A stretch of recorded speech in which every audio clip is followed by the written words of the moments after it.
Olá, gostaria de cumprimentar quem estiver assistindo a apresentação desse trabalho. Espero que estejam bem. Meu nome é Elvis Martello, eu estou aqui para apresentar um projeto desenvolvido por mim, juntamente com o meu orientador, o professor Emiliano Amarante Veiga, para o Circuito Regional de Pesquisa, Inovação e Desenvolvimento, com o tema Inteligência Artificial, a nova fronteira da ciência brasileira. Eu fui acadêmico do curso de Engenharia de Computação na área de conhecimento das ciências exatas e tecnológicas, e esse trabalho teve a modalidade de pesquisa. O tema desse trabalho, então, foi a espectroscopia óptica aplicada na análise do teor de umidade do leite em pó. E o que isso consiste? Basicamente, a técnica de espectroscopia, ela é uma técnica de análise de qualquer elemento físico-químico através das propriedades da interação entre a luz e determinado elemento.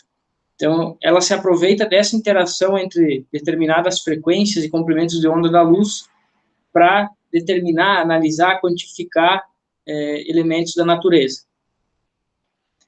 E esse projeto surgiu sob a problematização de que a umidade no leite em pó ela está diretamente ligada com os aspectos de qualidade, ou seja, quanto maior a umidade no leite em pó, maior é a sua deterioração, o seu sabor fica prejudicado, enfim, quanto menor a umidade, melhor para o leite em pó. E a legislação, então, ela exige parâmetros máximos para a umidade na indústria, ou seja, as indústrias do setor, elas estão submissas a essas regras. E também porque as soluções existentes para analisar a umidade no leite em pó, elas são importadas. Essas soluções, elas possuem um custo bem elevado e demandam manutenções recorrentes. O custo desses equipamentos aí passam a casa de R$500 mil, os que utilizam a espectroscopia como técnica principal.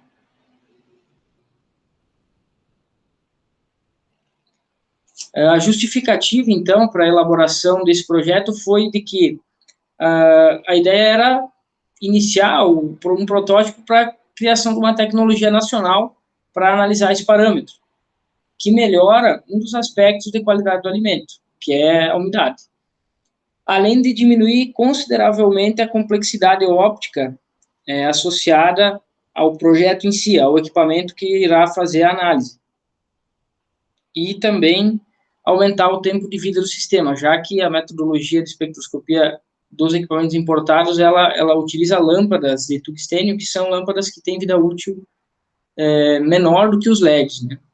Muito menor.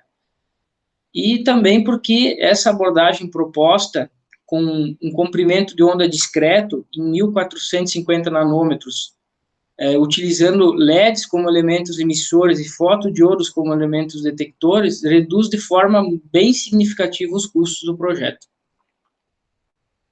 Então, o desenvolvimento desse trabalho iniciou-se projetando um circuito eletrônico de espectroscopia para se obter a absorbância. De que forma? Foi desenvolvida uma placa que possui um LED emissor, um componente receptor, e ao ligá-lo, ele emite essa luz sobre a amostra de leite em pó, e a análise da reflexão, consequentemente da absorvância, são proporcionais aí à umidade presente na amostra.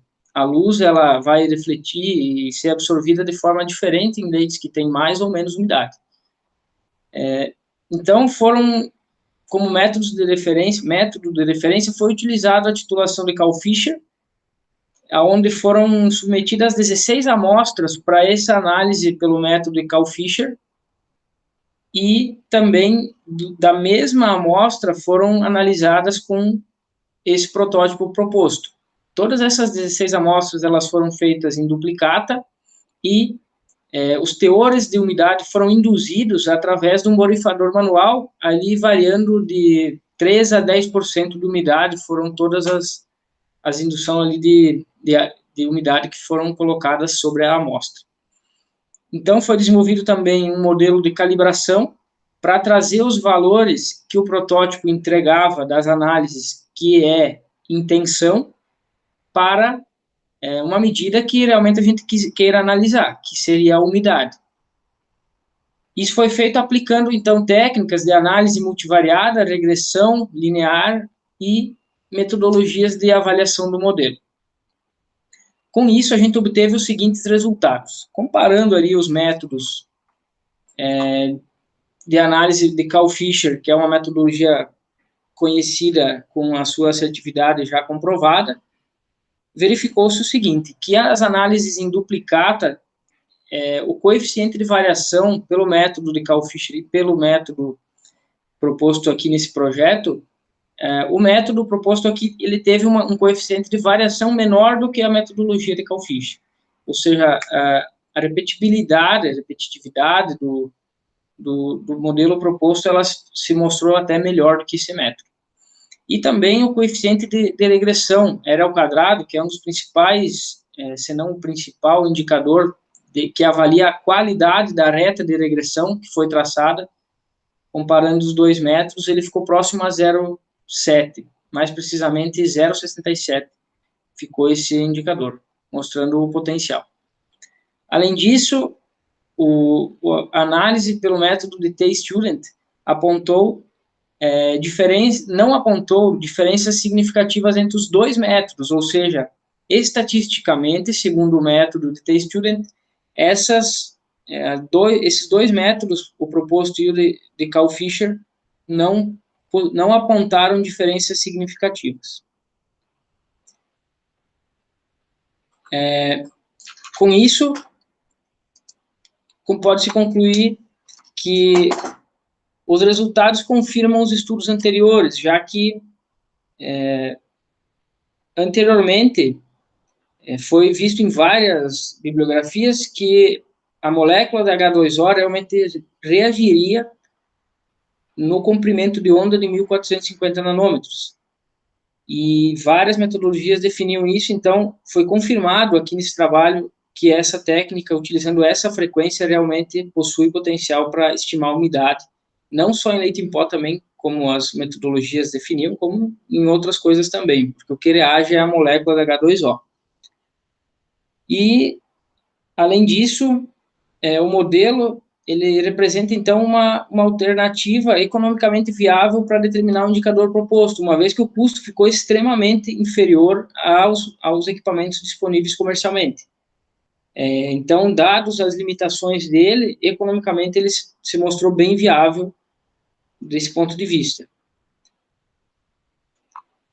Então, esses foram os resultados encontrados, e para chegarmos nesse resultado, foi utilizado esse protótipo aqui.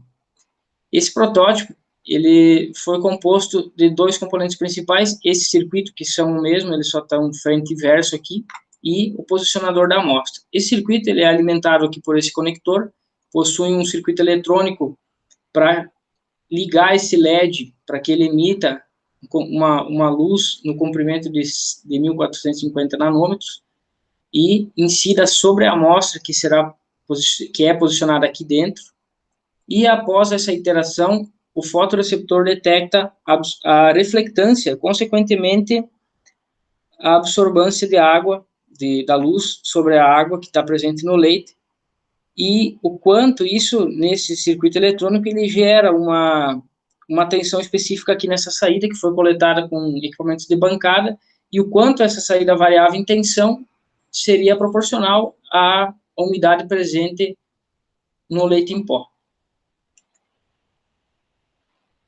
Então, eu agradeço aí pela atenção. Quaisquer dúvidas e questionamentos, estou disponível nesse e-mail aqui.